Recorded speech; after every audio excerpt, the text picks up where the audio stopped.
Hello అందరికీ welcome to cherries kitchen. ఈరోజు మనం బియ్యం రొట్టె ఎలా చేసుకోవాలో చూద్దాం।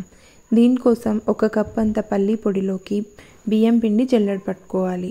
ఇప్పుడు మిక్సీ జార్లోకి పచ్చిమిర్చి, కరివేపాకు, కొత్తిమీర అలాగే ఆనియన్స్ కూడా వేసి లైట్గా గ్రైండ్ చేసి వేసుకోవాలి। క్యారెట్ తురుము వేసాక ఈ పిండినంతా బాగా మిక్స్ చేసుకోవాలి।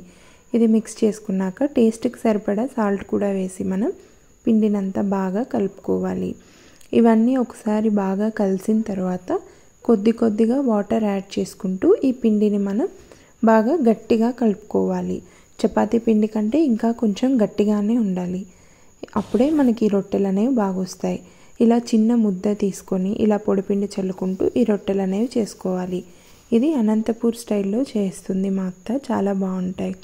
ఇలా రొట్టెలన్నీ మనం బాగా పలుచగా తట్టుకున్నాక ఇలా రొట్టె పెనం పెట్టి ఇలా రొట్టె వేసుకున్నాక పైన పొడి పిండి ఉంటుంది కదా, అది పోవడానికి ఇలా ఒక కర్చీప్తో వాటర్ తీసుకొని అదంతా తుడుచుకోవాలి। ఆ వాటర్ అంతా డ్రై అయిపోయాక మనం ఆయిల్ వేసుకొని ఈ రొట్టెని బాగా కాల్చుకోవాలి।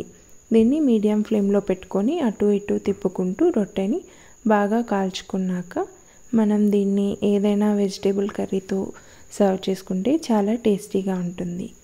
Please subscribe.